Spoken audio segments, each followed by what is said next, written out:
Hare Rama, Rama Rama, Hare Hare, Hare Krishna, Krishna Krishna, Hare Hare, Hare Rama, Rama Rama, Hare Hare, Hare Krishna, Krishna Krishna, Hare Hare, Hare Rama, Rama Rama, Hare Hare, Hare Krishna, Krishna Krishna, Hare Hare, Hare Rama, Rama Rama, Hare Hare, Hare Krishna, Krishna Krishna, Hare Hare, Hare Rama, Rama Rama, Hare Hare, Hare Krishna, Krishna Krishna, Hare Hare, Hare Rama, Rama Rama, Hare Hare, Hare Krishna, Krishna Krishna, Hare Hare, Hare Rama, Rama Rama, Hare Hare.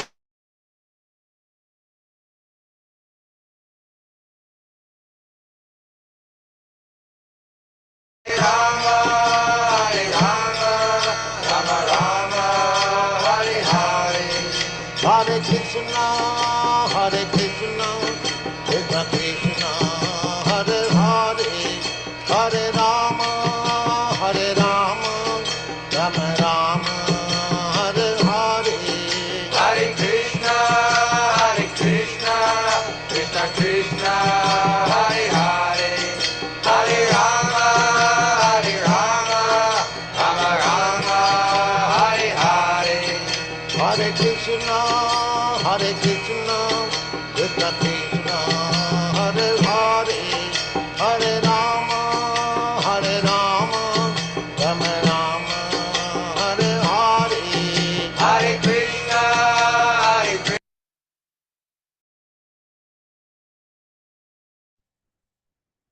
Hare Krishna, dear devotees.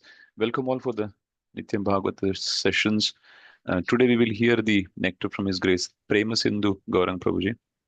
And the verse for today is from Canto 5, Chapter 16. There are 3 verses from text 7 till 9. Prema Sindhu Gauranga Prabhuji, over to you.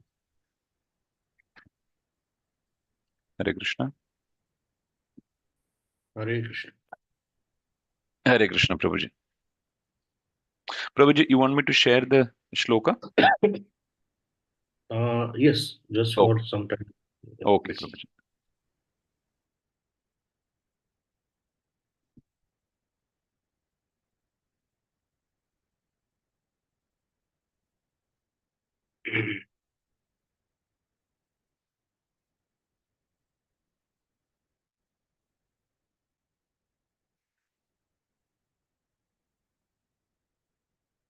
Hare Krishna.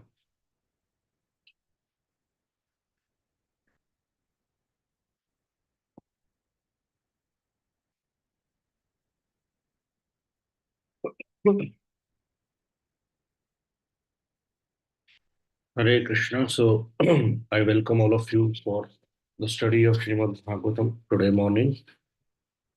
And I'm very pleased to be present among you to discuss this wonderful Srimad Bhagavatam. So let us begin by chanting prayers. Om Ajnanatimirandhasya Jnananjanashalakaya Chakshurunmritam Yena Tasmai Shri Gurave Namah. Shri Chaitanya Manobhishtam Sthapitam Yena Bhutale Swayam Rupakada Mahyam Dadati Swapadantikam Vandeham Shri Guru Shri Yuta Padakamalam Shri Gurun Vaishnavamscha Shri Rupam Sagrajatam Sahagana Raghunathanvitam Tam Sajivam Sadvaitam Savadhutam Parijana Sahitam Krishna Chaitanya Devam Shri Radha Krishna Padan Sahagana Dalita Shri Vishakhanvitamscha He Krishna Karuna Sindho Dinabandho Jagatpate Gopesh गोपिकान्त Radhakant नमोस्तुते।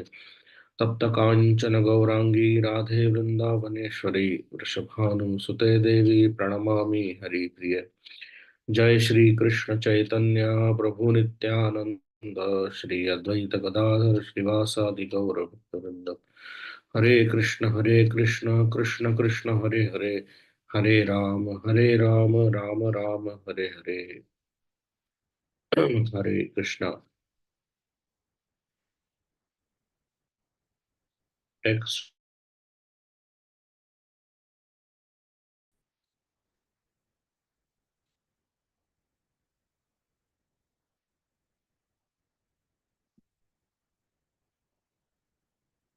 हरे Krishna. We are studying the fifth canto here, and these particular verses they speak about the cosmology, and in that too, in the beginning, Bhumandala is explained.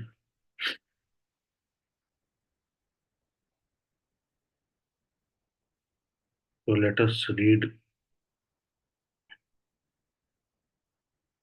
the seventh verse and then we can continue.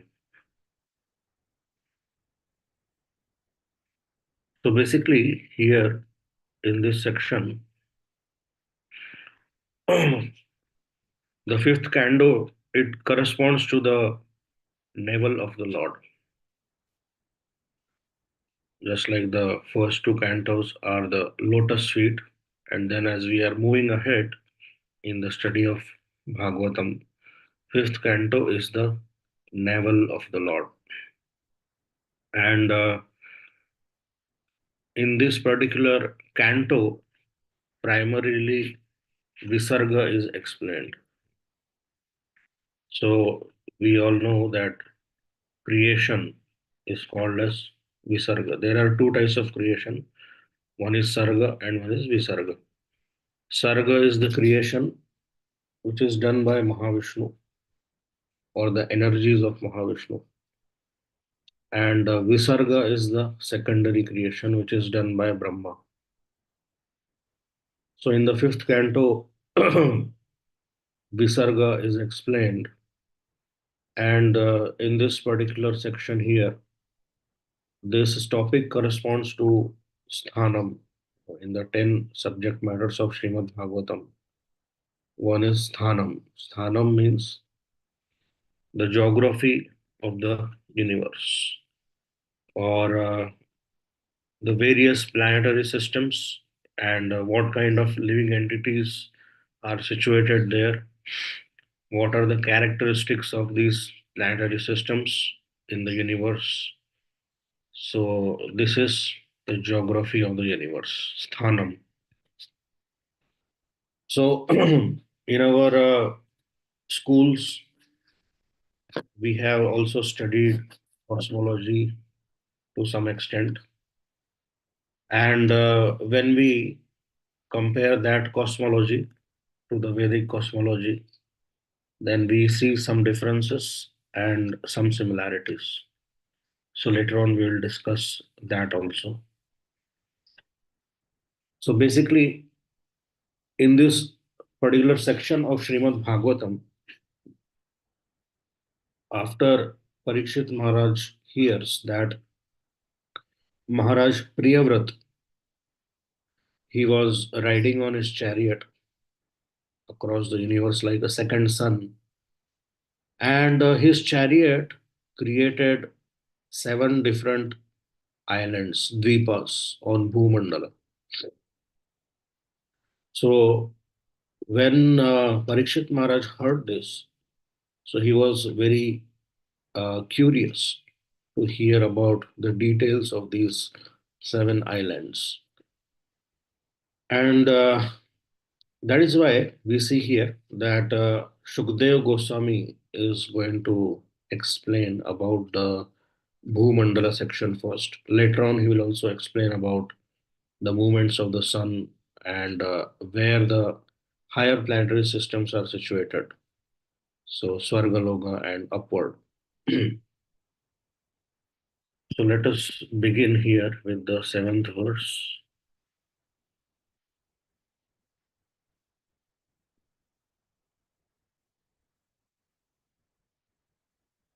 So these verses, they don't have any meter, they are like a gadya. So 7th verse, it tells about the middle portion of the Bhumandala. So in the middle there is Jambu Dvipa, is the centermost island out of the 7 islands which were created by Maharaj Priyavrat's chariot. And in Jambu Dvipa also there are various divisions. So the centermost part of Jambu Dvipa is called as Ilavrat Varsha. And in the middle of Ilavrat Varsha stands Meru. So Shukdev Goswami begins the description of Bhumandala from the very center. So the centermost area is Ilavrat Varsha inside Jambu Dvipa. And in between Ilavrat Varsha or in the center is Meru.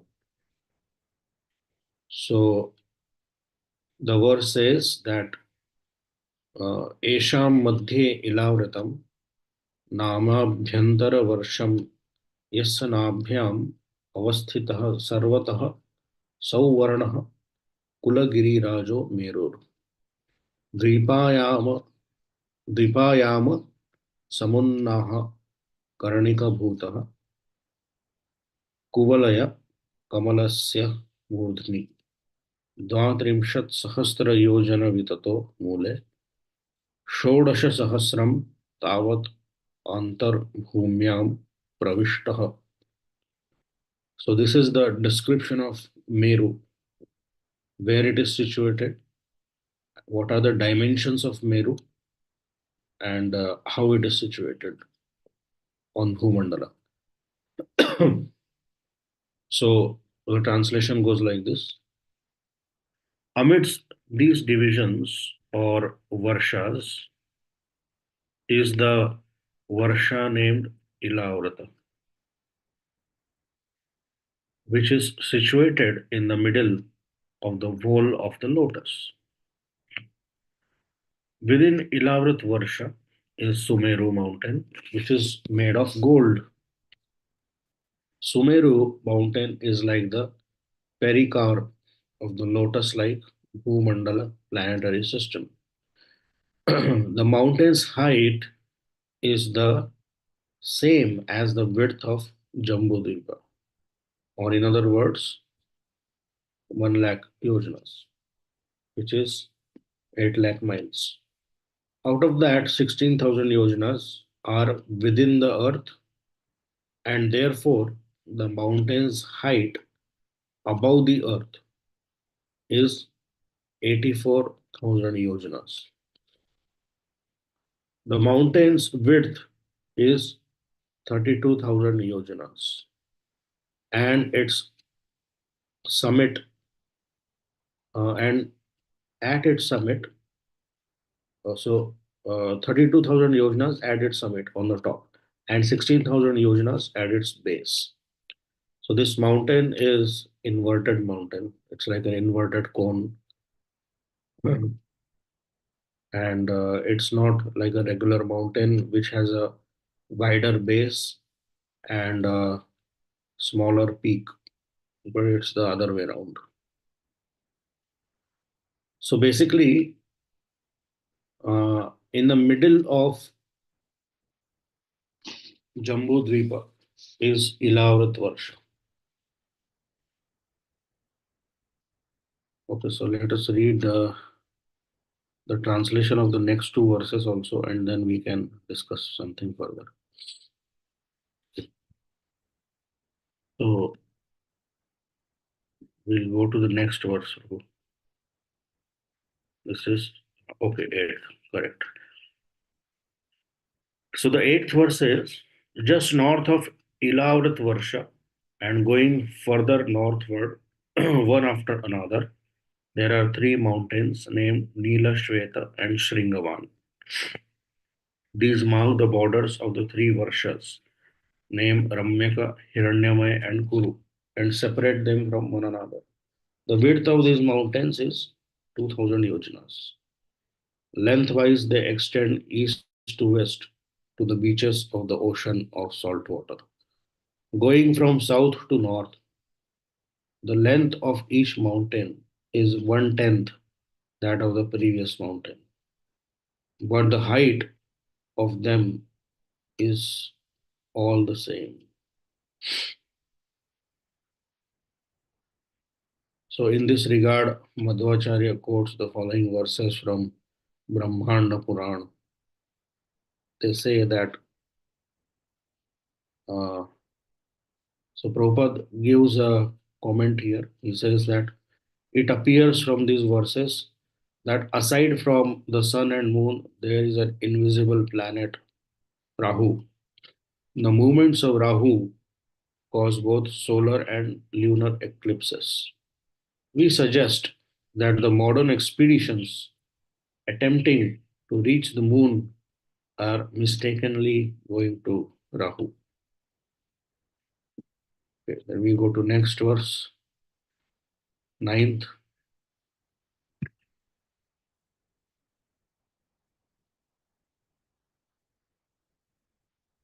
The ninth verse it says, similarly, south of Ilavrat Varsha and extending from east to west are three great mountains named from north to south, Nishad, Hemkut, and Himalaya.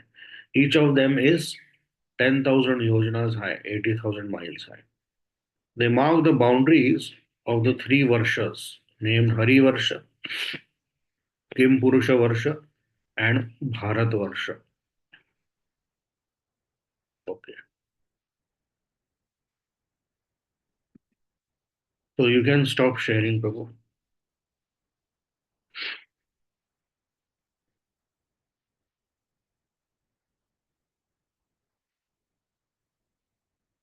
Yes. So we see here that the Vedic cosmology is explained.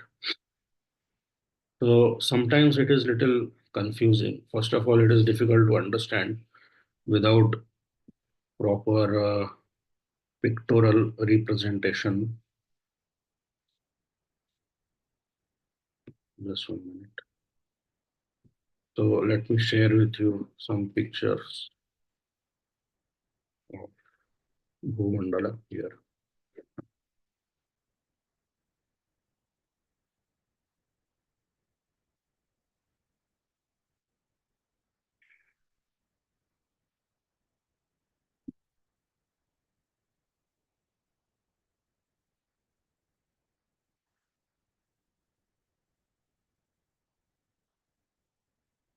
So you can see the shared screen. Yes, Prabhuji. Okay.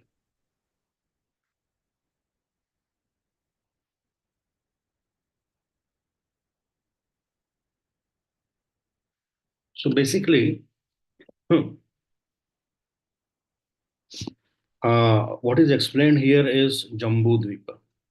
So now if you see the whole diagram of Bhumandala, then they are like concentric circles, within each other.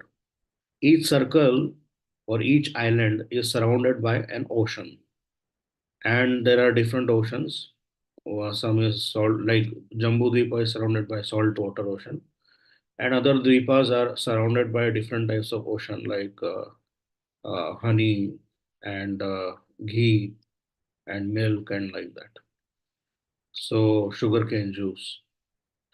So there are islands which are all circular, and the circular islands are surrounded by oceans. The ocean is also circular. It's like a ring, and then beyond that is another island which is again a circular ring. So in this way, there are different seven islands of Bhumandala. So you'll uh, study the structure of Bhumandala later on in the chapter. So here we are just focusing on Jambudvipa. Jambudvipa is the centermost uh, island. So that is why there is no ocean inside Jambudvipa, but the Jambudvipa is surrounded all around by saltwater ocean. So Jambudvipa, or the whole Bhumandala, is like a disc, and this disc is also not like a plain disc. It's basket shape. It is little angular. So when you will study the description of Bhumandala, then you'll understand how exactly is the shape of the Bhumandala. It's like a disc, but not like a horizontal disc. It has angular, there is some angle there. So here we see this is Jambudvipa, and in middle of Jambudvipa is Mount Meru, and Mount Meru, as we saw in the first verse, is like a inverted cone, and its total height is 1 lakh yojanas. One yojana is about 8 miles. So 84,000 yojanas are above Bhumandala. So you see this blue disk. The blue disk is the plane of Bhumandala. And 16,000 yojanas are below the Bhumandala. And then below Sumeru here, there are the lower planetary systems, starting with Atala, Sutala, like that. So this is Bhumandala, and you see these black small mountains. They are the mountains which these small mountains which you see here, they create divisions on Bhumandala. So basically, Bhumandala has how many divisions? If we count here, we will find this is the first, this is the second, this is the third. Similarly, on the other side, there are three, one, two, and three. So beyond this mountain, you cannot see, but there is a similar land just like here. So these are six, and then this is the seventh, that is the eighth, and in the center around Meru is the ninth. So this middle portion is called as Ilavrata Varsha, where Meru is standing. And this Ilavrat Varsha, it also has further details which you will see later. This is the Ilavrat Varsha, which we see here. And this is Meru. And surrounding Sumeru, there are other smaller mountains. So these are very, very wonderful places, although they are part of Bhumandala. But these places, they are just like heavenly planets. It is explained in the Vedic scriptures that when the punya of a living entity is finished to stay in heavenly planets, then he is thrown down. He is literally thrown down from there, and he falls. And when the living entity is in the heavens, he is always fearful of this situation that one day he will be thrown out or thrown down, basically. It's like being thrown down from a mountain. So he's thrown down and he lands up in one of the varshas of Bhumandala. So, of course, here we only see Jambudvipa. Like that, there are other six islands surrounding Jambudvipa. So he lands in one of them. And in those places, in uh, in Jambudvipa, in these places, the standard of life is just like Treta Yuga. It is just like heavenly standards. So people live for uh, 1 lakh years. That is their lifespan, and they enjoy just like the residents of heavenly planets. So on Bhumandala, all these places which we are going to study, all the varshas are basically the divisions, and Dvipa. Dvipa means an island. So, for example, on Jambu Dvipa, all the varshas which you see here, the nine varshas which we discussed, and they are divided by these mountains, So we also saw the names of these mountains in the previous verses, like Bharat Varsha, or the place where we are situated, that is divided from the next Kim Purusha Varsha, where Hanuman stays, by Himalaya. And then there is the Hemkuta, Nishad, Neela, Shweta, Shringavan, like that, Gandhamadan, Malyavan. So these mountains are situated. So here on the nine islands or the nine parts of Jambudvipa, the residents, they are living just like the residents of heavenly planets. And when their punyas will become even low or they will be finished, then they will take birth in Bharatvarsha. So Bharatvarsha, it looks like a part of a circle here, isn't it? So now someone might say that, but the Earth planet is round. So how it is so? So that also will be explained later on. Bharatvarsha has nine divisions. So just like you see these varshas they also have different divisions. For example, this Bhadrashrava Varsha, it will have further divisions 1, 2, 3, 4, 5, 6, like that. Similarly, Bharat Varsha also has nine divisions. So it is divided into straight lines, one after the other, nine parts. And the last division, which is just near the saltwater ocean, it is called as Sudarshan Dvipa, or Earth planet. So the last division of Bharatvarsha, the ninth one, it is not a plain land, just like other Varshas, but rather it is a spherical in nature. So the ninth division of Bharatvarsha is Earth planet, and it is spherical in nature. It is not a plain land. So how it is situated, that you will that is a subject matter of later study. That how Earth, the planet Earth, is situated on Bharatvarsha, whether it is situated on the land of Bhumandala, or is it situated just over the saltwater ocean. So that will also be explained later on.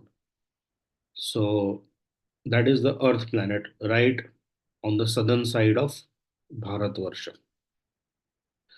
So here, all the living entities, they are living a heavenly lifestyle.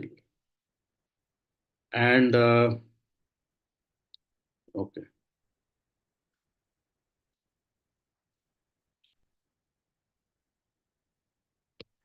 so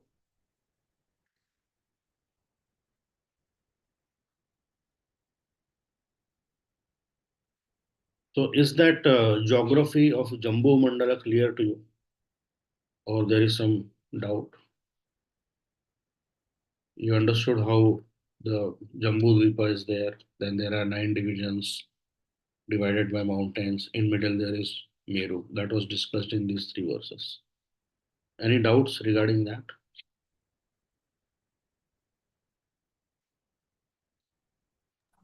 Probably because it was pictorially showed, I think it is clear. But Okay, I think if devotees have any other quick questions, we can probably pose it now, or maybe at a later point also we can do. No problem. okay. So first, Shukdev Goswami, he explains in this the horizontal structure of the universe, the Bhumandala, and then he will, in the later section, he'll also explain the vertical structure. That is beginning with lower planetary systems, then Bhumandala going to the upper planetary systems. So the question comes here that why Parikshit Maharaj wants to see this. First thing is that in all the Puranas, the section of Sthanam is there. All the Puranas, they explain the structure of the universe in a certain way. In some Puranas, it is in great detail. In other Puranas, it is not so much in detail. For example, in Vishnu Purana, the Bhumandala is explained in much more detail. So here in Bhagavatam, it does not give details about the Earth planet, let's say, or how exactly the Earth is situated. So those details you will find in Vishnu Purana. So all the Puranas they speak about Sthanam. Another thing is that Parikshit Maharaj also knew that there were sages who were sitting in that assembly who are not all pure devotees. So there were some uh, sages who were meditating on the universal form of the Lord. And for their benefit, Parikshit Maharaj is asking this question also. So they are Bhakti Mishra yogis, so Bhakti and yoga is having a mixture in their life. So sometimes yoga is prominent, sometimes Bhakti is prominent. So whatever the case might be, so the yogis, those who meditate on the universal form of the Lord, for their uh, benefit, Parikshit Maharaj is asking this question. So here now the question comes that Vedic cosmology, the way the universe is described in Vedic scriptures. In Vedic cosmology, space and time they are not flat and uniform like in modern science. Instead, it is hierarchical. Hierarchical means there are different levels. There are some higher levels, some lower levels. So the universe it is like a multi-storied building with many planetary systems which are stacked vertically, some above us, some below us. And these higher and lower planetary planets, they are not just physically far away, like in modern science, but they also exist on a different level of consciousness, a different level of karma, a different level of experience. One might say that in modern cosmology also there is hierarchy. Some planets are far away, some are near, but that hierarchy is only based upon distance. But in the Vedic model, the hierarchy is based upon not only physical distances, but also distances in terms of consciousness, in terms of karma and experience.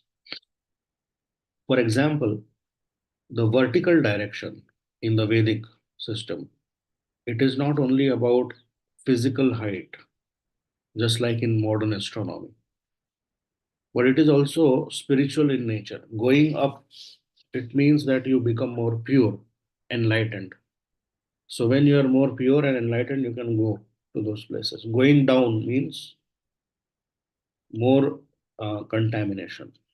So unlike modern cosmology, which sees space as a big flat area where everything is more or less the same, Vedic cosmology sees space as very deep and multi-layered.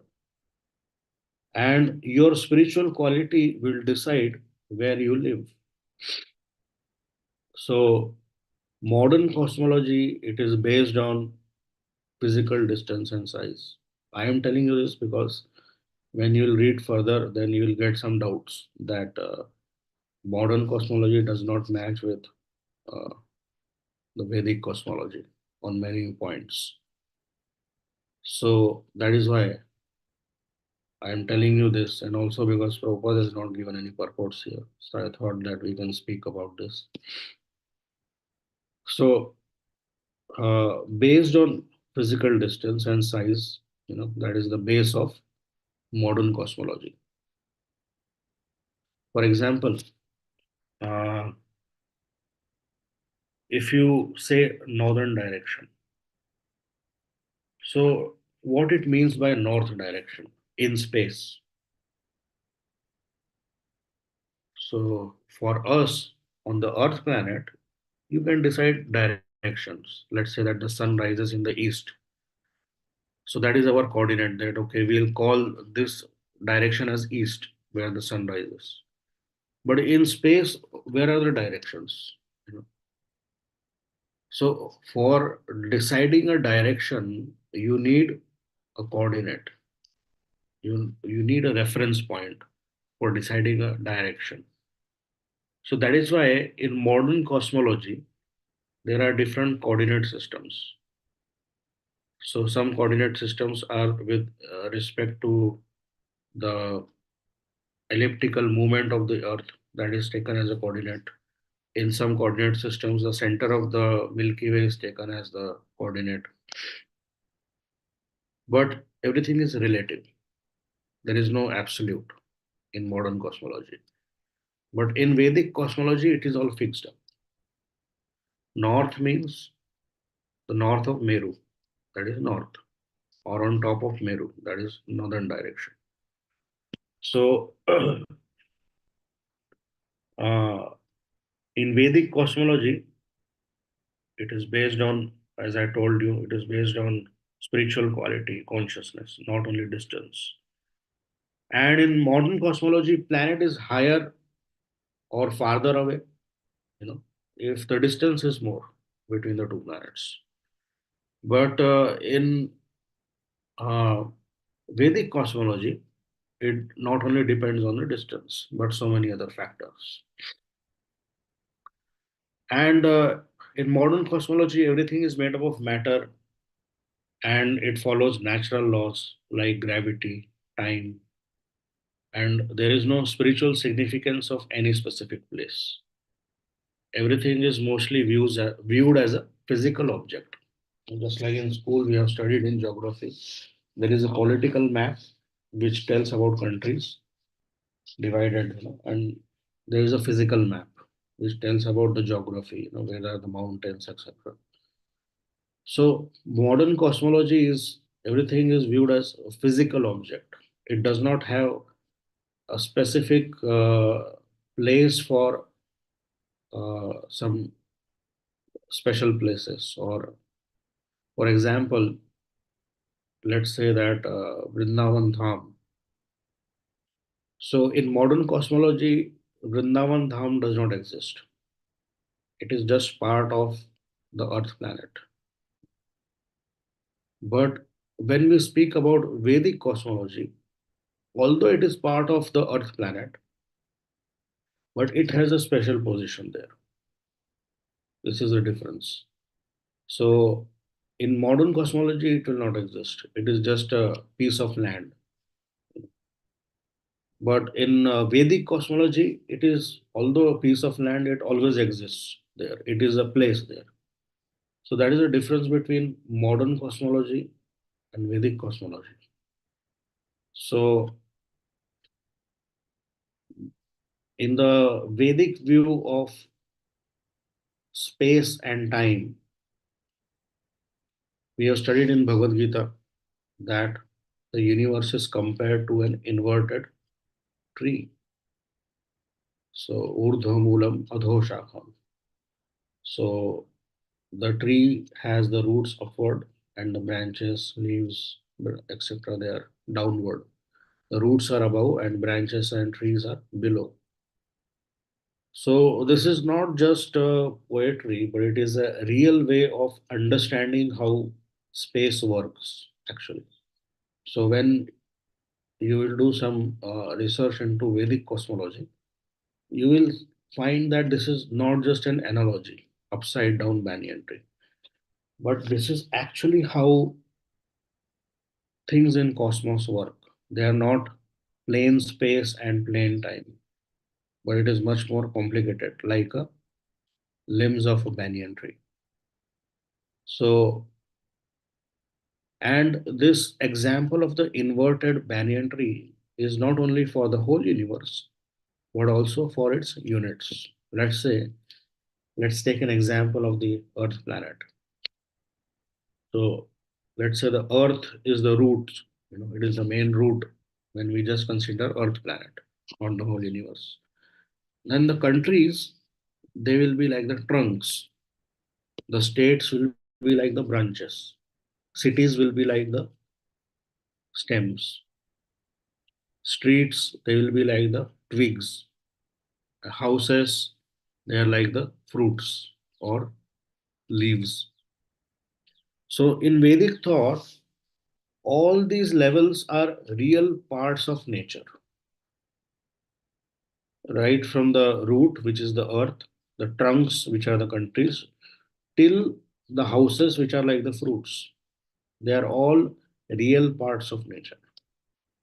But in modern science, they are not real parts of nature. They are only labels, and they are not treated as a physical reality. In modern science, cosmology, you don't speak about streets, cities, or houses. You know, so that is why when we read about Vedic cosmology, the structure it looks little different.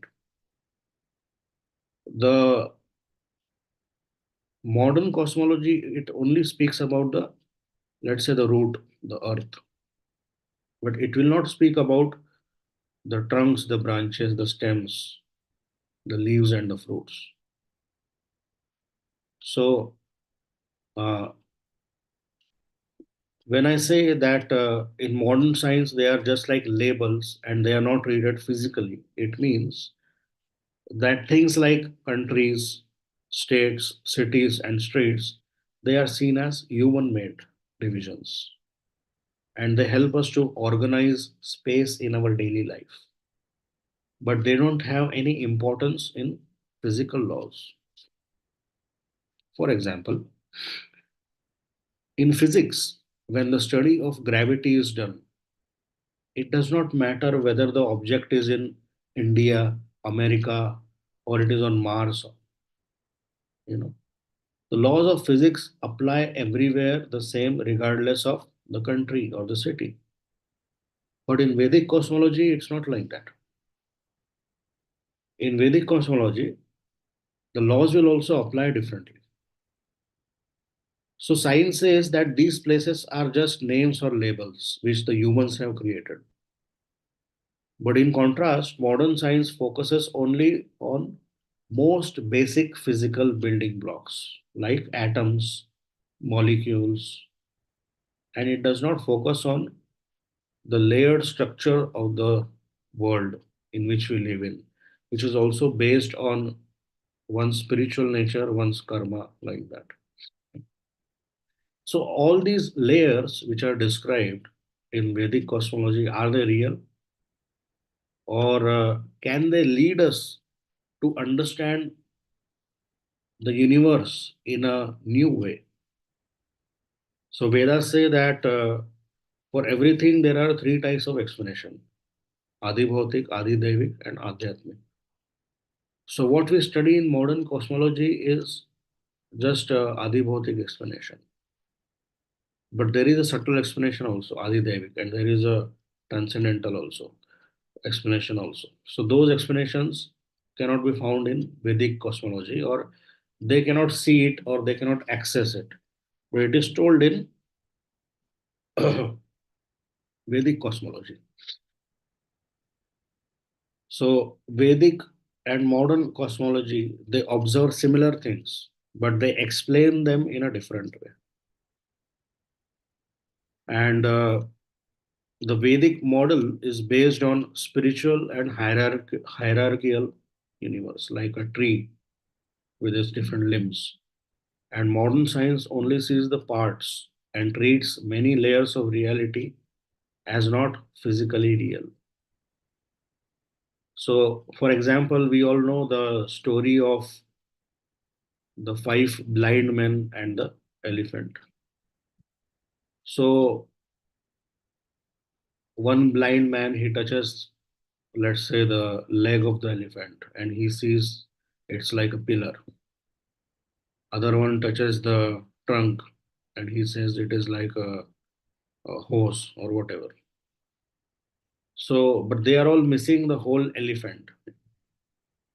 So, in this story, if you take this story in context of cosmology, generally you take this story in context of pramanas. So, in Vedic cosmology, even if you, let's say, remove the trunk of the elephant, even if you remove the leg of the elephant, so if you remove the trunk of the elephant or the leg of the elephant, then modern cosmology will say that the elephant is no more there. But the Vedic cosmology will say that elephant is still there, because elephant is not just the trunk or the legs, but the elephant, it also has a subtle body. The elephant has a mind, it has intelligence. So in Vedic cosmology, a place has different dimensions, different layers. It is not only the plain physical reality which we see in modern cosmology. So even if the whole body of the elephant is removed, still Vedic cosmology will say that the elephant is there, because the elephant is there in its subtle form. But in modern cosmology, if the elephant, the body is gone, then elephant is also gone. So that is why in Vedic cosmology, you see so many things in the structure which cannot be seen in modern cosmology. Now, when it comes to having certain doubts like why modern cosmology is giving such long distances, which are not there in Vedic cosmology, isn't it? Like modern cosmology says that, okay, this place is this many light years away. In Vedic cosmology, you don't see that kind of distances. The Vedic cosmology says that the age of the universe is uh, much more than modern cosmology, what it gives. 10,000 times more. That is the age which Vedic cosmology gives of the universe as compared to modern cosmology. But when it comes to distances, modern cosmology, it gives distances which are inconceivable, light years and this and that. That is because, as we discussed earlier, modern cosmology speaks about everything in terms of, let's say, uh, for them, time is linear and space is flat. In Vedic cosmology, space is closed, it's not flat, and time is not linear, but it is cyclic in nature. And so, for them, distances seem very far away, but actually, they are not that far away. And there are some other problems which we'll see. For example, when the movements of the sun will be explained in the next chapter, you will see that the moon is farther away from Earth than the sun. In modern cosmology, we hear that sun is farther away from Earth. I mean, moon is closer than the sun. But Vedic cosmology says moon is farther away, sun is closer to Earth. So, how to understand that? Because with all the latest machines, telescopes, experiments, you can establish it by pratyaksha praman that sun is farther away.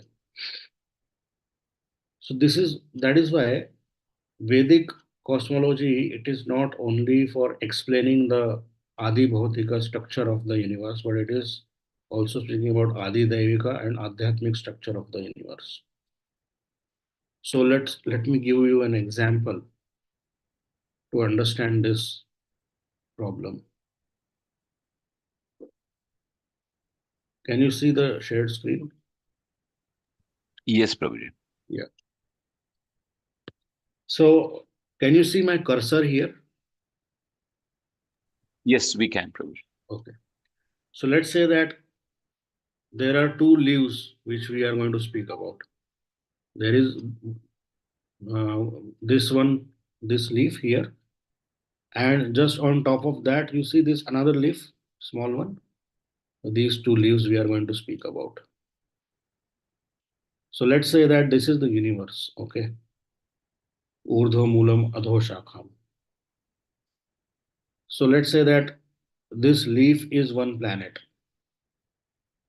and this another leaf is another planet, okay? Or let's take the example of the sun, moon, and the earth only because we spoke about that.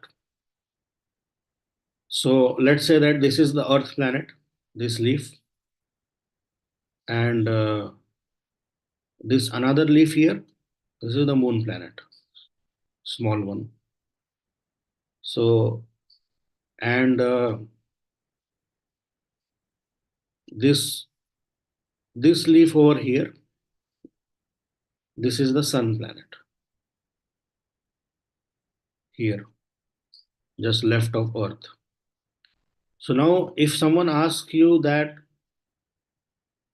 is this leaf near to the earth, or is this leaf which is the moon near to the earth? So natural explanation is that this one is near, very near, you know, just touching each other.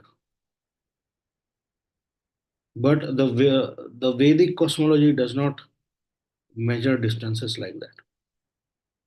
So for Vedic cosmology, if you have to go from here to the sun, you have to go through this branch like this. This is the distance between earth and the sun. But if you have to go to this planet, then you have to go all the way from here and then you reach here. So this is a much bigger distance, isn't it? Very far away, actually. So although this seems very near, according to the conception of flat space and time, but according to Vedic cosmology, which is multi-layered, this is very, very far away as compared to this. So that is how the distances are measured in Vedic cosmology, because the Vedic cosmology understands that for going, if you want to go from here to here, you cannot just go by mechanical devices. So when you want to start going from here, you have to take this branch, this trunk, then you again come to this branch and this twig, and you have to undergo many transformations. Transformation of karma, transformation of spiritual existence, transformation of body, and then you can go from here to here. Not that from here you take a rocket and go and you start living there. That is not going to happen. So that explains the problem with understanding distances. For example, moon is closer to earth than sun. That is what modern cosmology says. But Vedic cosmology says no, sun is near. Similarly, the sizes also, sizes also sometimes they conflict with each other of planets. So that is how you can understand this concept. So is that clear to you, this example? So like that, there are differences in modern cosmology and Vedic cosmology. And so you are going to hear about the amazing structure of the Bhumandala here. And in the further verses, we will also study that what are the kind of facilities which are available to them, and how beautiful are those places on Bhumandala. And if those places are so amazing, what to speak about the Swarga Lokas and the Lokas which are far, far above Swarga Loka also. We cannot describe how beautiful. They are basically beyond our experience. Our senses cannot perceive the opulence there. So that is the wonderful creation of the Lord. And only on this planet, only in Bharatvarsha, there are the four yugas. Kali Yuga, Dwapar Yuga, Treta Yuga, Satya Yuga. In all other Varshas on Bhumandala, there are no, these four divisions of time are not there. Kali Yuga, Dwapar Yuga.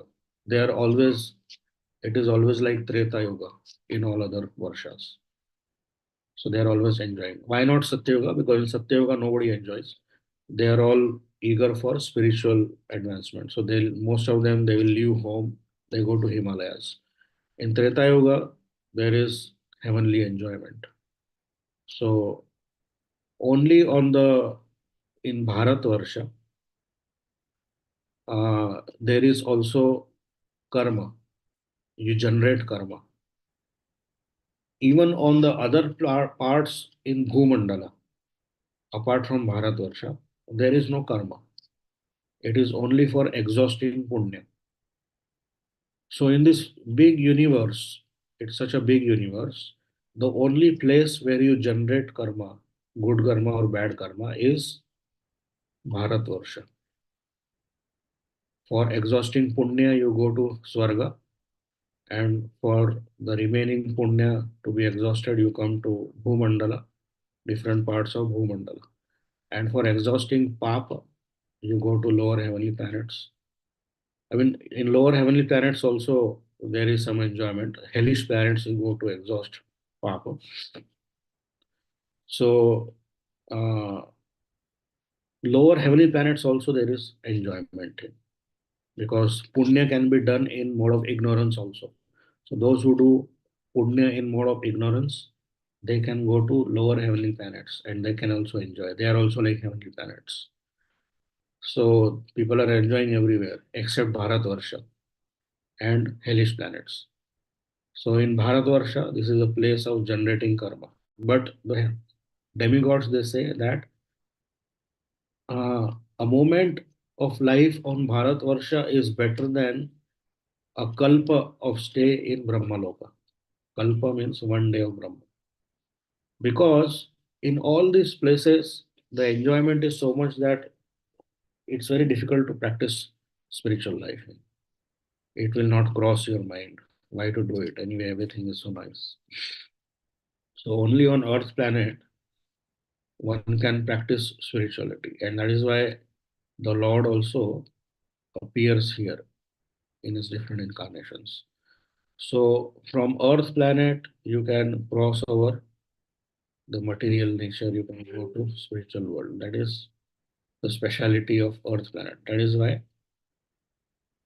all the demigods, they are enjoying so much, but they want to take birth on Earth planet, especially in Kali Yuga, when Chaitanya Mahaprabhu's Sankirtan movement is going on. Because in this period of time, very easily you can advance on the spiritual path. In few years, you can make a lot of advancement.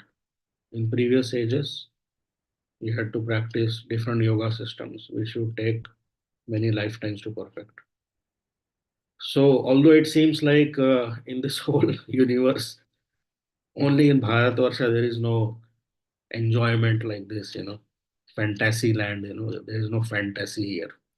But this is, Bharatvarsha is giving something which is much more than all these fantastic places they can offer.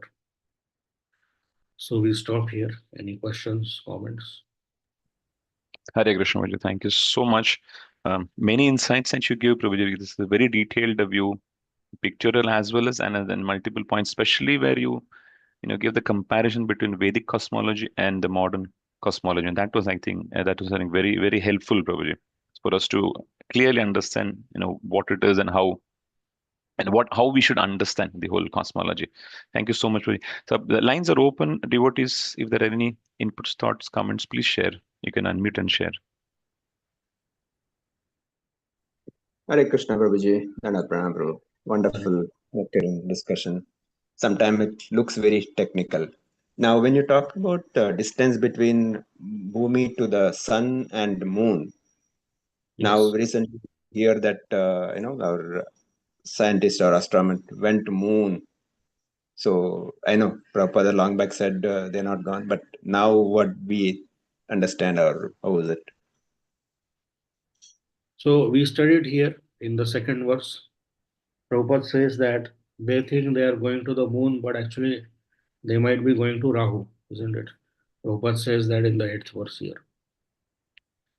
So there are many views on this. One view is that, just like we explained to you, that all places in Vedic cosmology, they exist on three levels: Adi Bhautik, Adi Devik, Adhyatmik.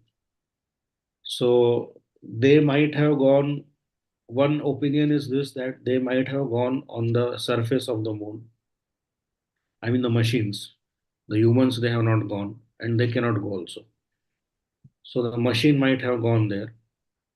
But what they will see there is the Adi Bhautik moon.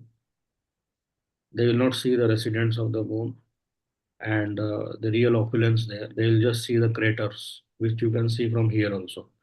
If you have a very powerful camera, you zoom on the moon, you will see the craters. So the because the moon exists on different realities or different, there are different dimensions. So the residents of the moon, they stay on a dimensions which is not accessible to human beings. So that is why, just like on the earth planet also, there are different dimensions, and on earth also there are places you cannot go unless that dimension opens for you. Just like we see that Madhvacharya, he goes to Adi Badri. So the Badri which we see here, we don't see Vyasdev, but Vyasdev exists on a different plane in Badri.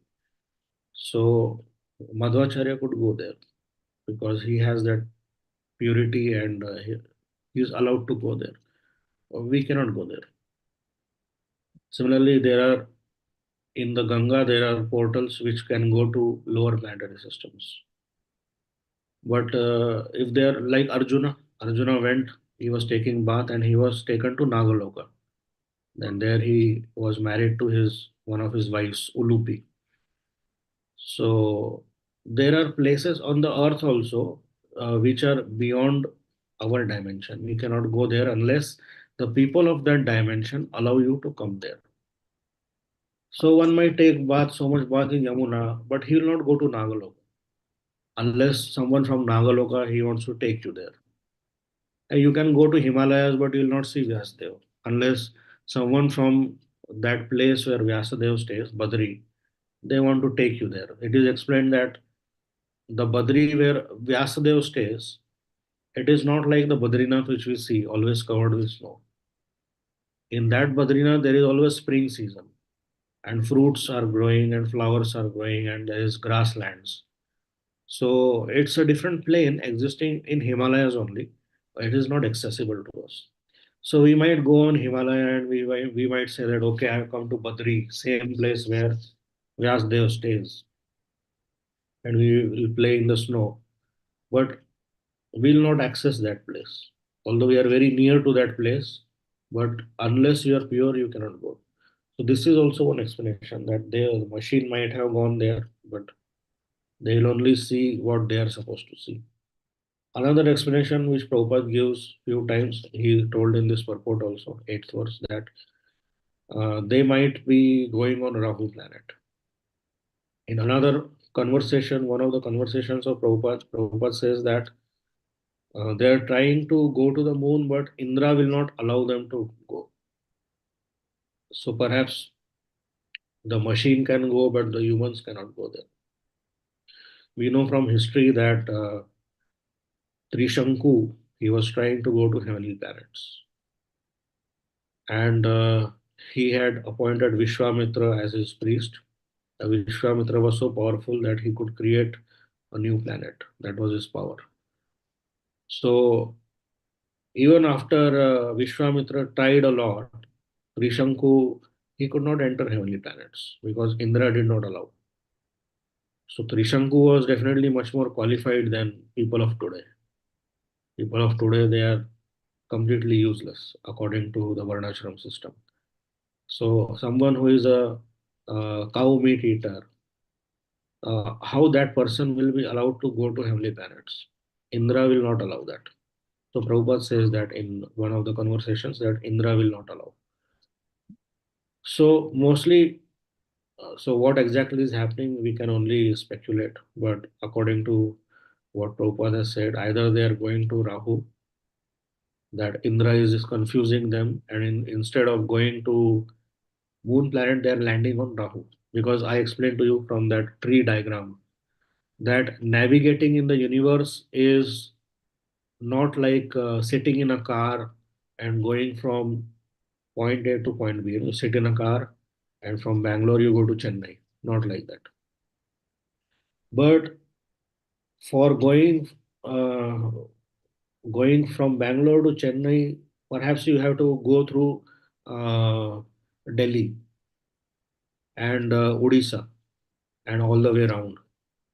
Then you will reach Chennai. If actually you want to reach Chennai, according to Vedic cosmology. So the scientists, they don't know actually how to reach there. And for also, if you want to take that path through Delhi, you cannot take that path just by mechanical means. You should be qualified according to your karma. Then you can go there. So there are so many factors like that. The Ravana also wanted to construct a direct path to heaven. He was trying to do that, and that is what the modern scientists they are trying to do. But he was also not successful. So definitely, modern scientists are not as powerful as Ravana. So it is very unlikely that human beings will ever go to moon planet. Of course, we saw that Neil Armstrong and all they went, but later on it was found that it was all filmed in Area 51, Nevada desert.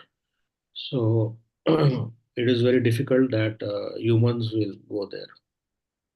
A mechanical craft, it might land there, but they will just witness the adhibhautika reality there. That is understanding.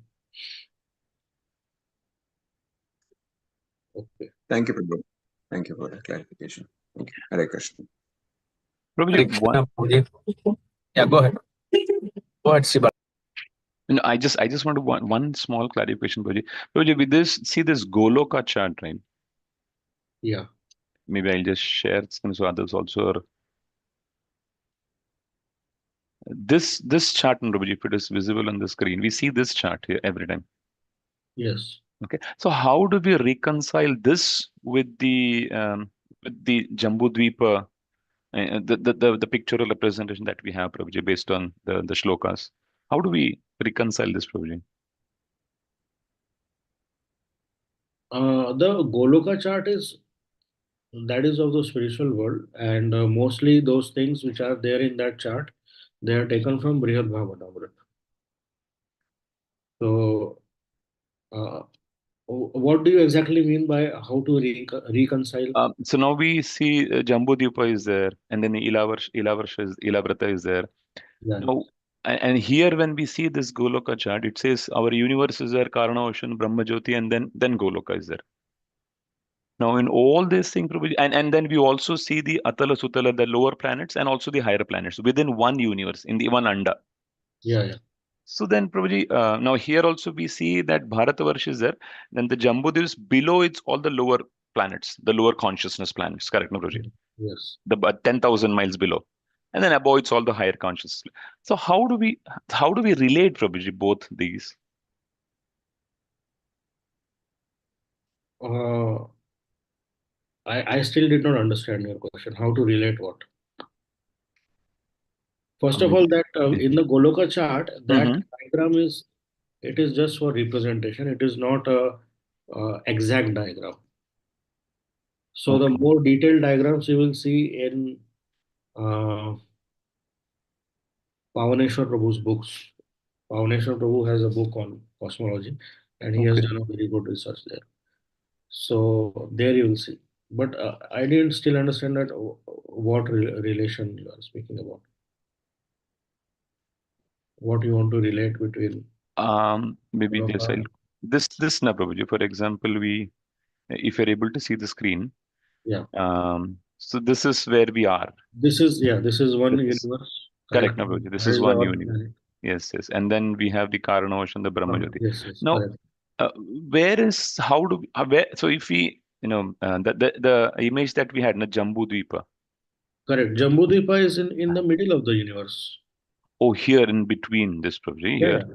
So you Ah, see the upper planetary systems, yes, yes, see that Airavat there, yes, yes, Prabhuji. and then below the Earth there are the lower planetary systems. Oh, And so the Bhumandala is right in the middle. It is not shown there. okay, Yeah, it is like a disk of land right in the middle of that sphere. Yeah, okay, here. okay. It is not shown there. And also the Earth planet which is shown here, it is like too big. Hmm, It's not like that. So Earth planet, the position is also not correct there actually. okay, So Bhumandala is right in the middle there. It's a okay, disk. So that's why I said that this diagram is just a representation. It's not perfect. okay, Yeah, okay, but Prabhuji, we okay. are situated there only where Hmm, it hmm, is said you are here. hmm, hmm.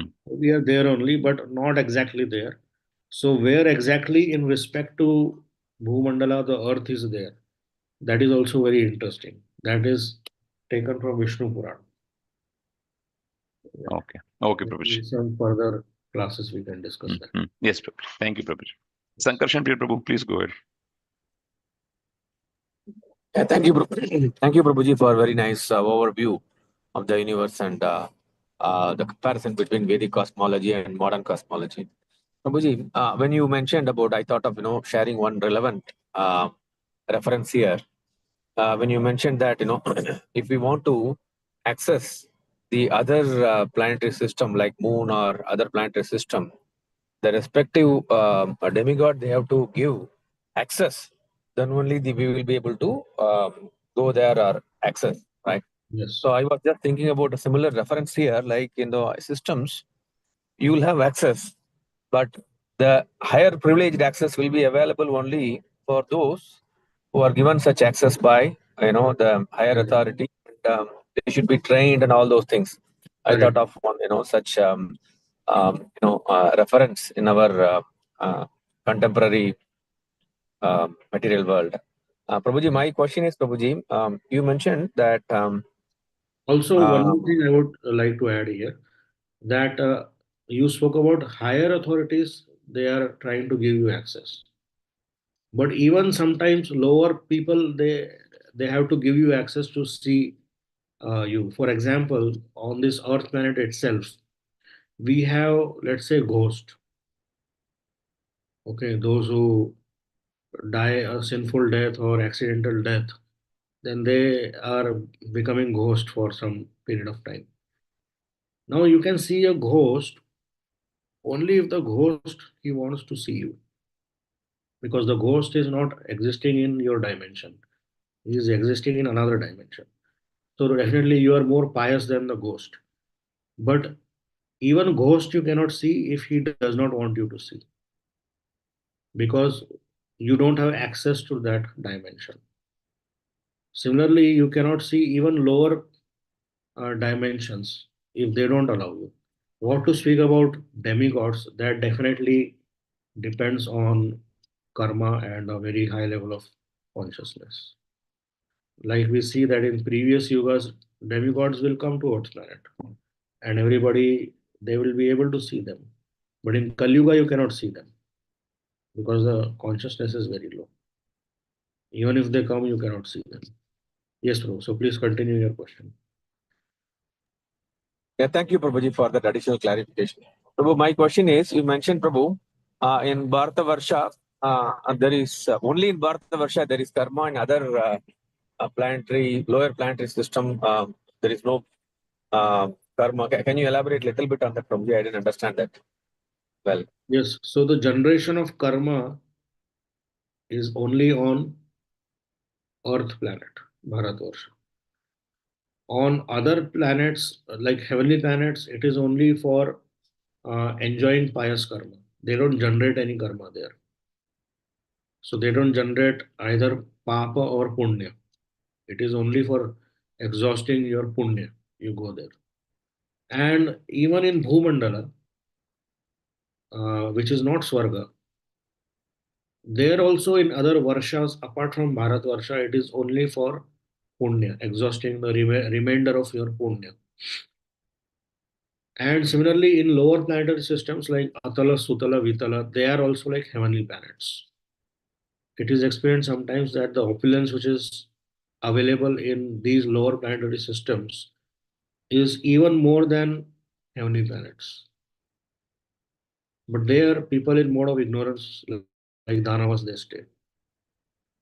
So, Danavas, they also have Punya. But Punya is of different types, One can do charity in mode of ignorance, or one can do charity in mode of goodness. We studied that in Bhagavad Gita. So if Punya is done in mode of ignorance, then you get that kind of a birth. So you go to those planets, Sutala, Vitala, and you enjoy with the demons there. So demons are not like animalistic people. They are very intelligent. Like you see, they know shastras. They don't like you see Hiranyakashipu is given very good lecture on shastra, but he does not follow. That is different thing. So they know that how to enjoy this world, and they are also very intelligent and as powerful as demigods. So in those planets also they are enjoying in a different way. In mode of ignorance they are enjoying. So there is no sunlight there. So without sunlight, how you will feel? As if you are put in a basement and you are giving all the facilities of enjoyment. But how much you will enjoy? You want fresh air, you want sunlight. But anyway, those people are also enjoying there. And so for suffering, then you go to hellish planets, which are below the seven lower planetary systems. So seven lower planetary systems, they are not called as hellish planets. Hellish planets are apart from the 14 planetary systems. So below the seven planetary systems, there exist 21 or 22 cluster of hellish planets. So there one goes to suffer papa. And for punya, there is rest of the universe. And for generating papa and punya, there is only one place, that is Bharatvarsha.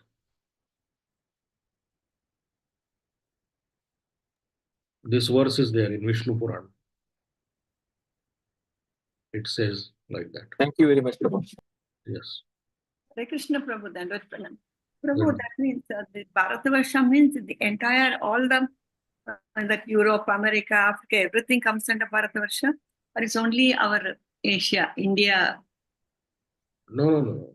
Whole Earth planet. whole Earth?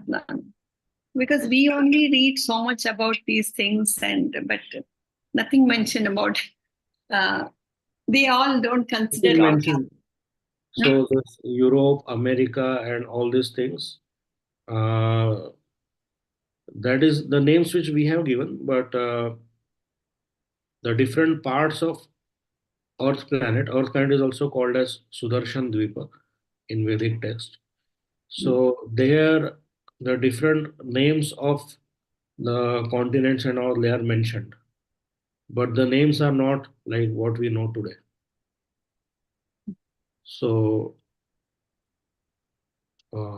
they are mentioned there. In Vishnu Puran only they are mentioned. So 9 parts are mentioned on Earth planet also. Like we have 7 continents. So like that, 9 different divisions are mentioned on Earth also. It is there in Vishnu Puran. They have different names, but their names don't correspond to what we know today. So we don't know that which name corresponds to Asia or Africa or America. That we don't know.